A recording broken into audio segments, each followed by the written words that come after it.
Jadi baik, selamat malam semuanya. Perkenalkan, nama lengkap saya Maria Lucia Martenau dari Prodi Pendidikan Musik semester 4. Di sini saya akan mempresentasikan materi tentang multimedia pembelajaran interaktif dengan menggunakan mind mapping. Yang pertama dari pengertian multimedia. Pengertian multimedia adalah kombinasi banyak atau beberapa media yang digunakan untuk menyampaikan pesan atau informasi. Kemudian selanjutnya adalah elemen multimedia. Elemen yang pertama adalah teks. Teks merupakan multimedia yang paling besar yang merupakan gabungan dari beberapa kata untuk menyampaikan pesan atau informasi. Selanjutnya adalah gambar. Gambar merupakan dimensi yang dapat dimanipulasi oleh komputer, misalnya berupa foto, grafik, diagram, dan lain-lain. Kemudian animasi. Animasi merupakan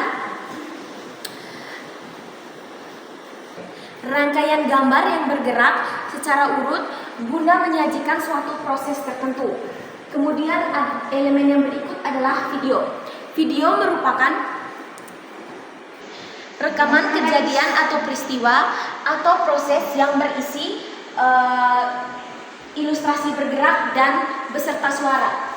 Selanjutnya adalah penyajian multimedia. Penyajian multimedia terdapat dua penyajian. Yang pertama penyajian linear dan yang kedua penyajian non-linear. Yang pertama adalah penyajian linear. Penyajian linear merupakan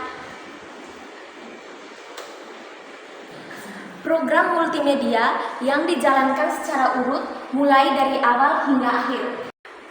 Program multimedia yang dapat digunakan untuk berinteraksi dan mengontrol urutan materi sehingga dapat bercabang kemana-mana.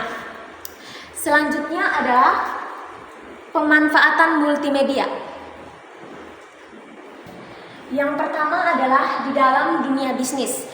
Dalam dunia bisnis, pemanfaatan multimedia dapat berupa profil, demo, iklan, e-commerce, dan e-training. Kemudian di dalam dunia pendidikan, multimedia bisa merupakan multimedia pembelajaran interaktif, kemudian e-learning, CD pembelajaran, dan CD tutorial.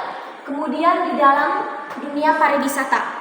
Di dalam dunia pariwisata, multimedia dapat berbentuk peta turis, travel, dan juga seni pertunjukan. Selanjutnya di dalam dunia hiburan. Di dalam dunia hiburan, pemanfaatan multimedia bisa dalam bentuk games dan film animasi. Selanjutnya adalah prinsip multimedia pembelajaran.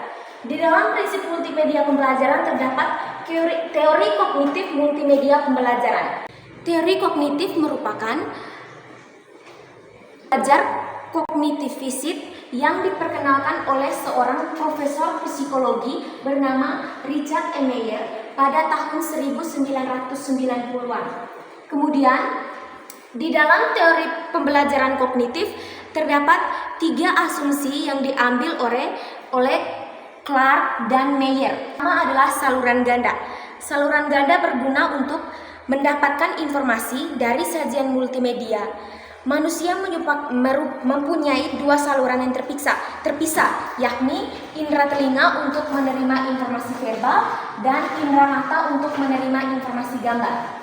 Selanjutnya adalah kapasitas terbatas. Kapasitas terbatas yang berarti manusia hanya dapat menerima dan memproses informasi yang terbatas melalui jenis indera. Selanjutnya adalah pemrosesan aktif. Pemrosesan aktif yang berarti belajar akan optimal apabila dilakukan secara aktif, baik dalam memilih, mengelola, dan memadukan informasi yang baru. Selanjutnya adalah multimedia pembelajaran interaktif. Multimedia pembelajaran interaktif adalah suatu program yang berisi kombinasi teks, gambar, grafik, suara, terpadu dan sinergis dengan bantuan perangkat atau komputer sejenisnya. Selanjutnya adalah model pengembangan media pembelajaran interaktif. Model yang pertama adalah model APPED. Pengembangan multimedia pembelajaran interaktif yang dirancang melalui kebutuhan. Kemudian model ADI. Model ADI adalah model generik yang banyak digunakan oleh perancang untuk pengembangan instruksional sistem desain. Selanjutnya adalah model Borg and Gall. Model Borg and Gall adalah model pengembangan klasik yang paling banyak diacu oleh para pengembang di bidang pendidikan. Selanjutnya adalah strategi penyajian model multimedia pembelajaran interaktif. Yang pertama adalah metode drill and practice. Metode drill and practice berisi rangkaian-rangkaian soal latihan guna meningkatkan keterampilan dan kecepatan berpikir pada satu mata pelajaran. Kemudian metode tutorial. Metode tutorial adalah metode yang berperan di mana komputer berperan layaknya sebagai seorang guru, yang berarti siswa harus berpartisipasi aktif dalam proses pembelajaran dan juga siswa harus berinteraksi dengan komputer. Selanjutnya adalah metode simulasi. Metode simulasi adalah model atau penyederhanaan dari suatu objek dan kejadian yang sesungguhnya. Selanjutnya adalah metode games.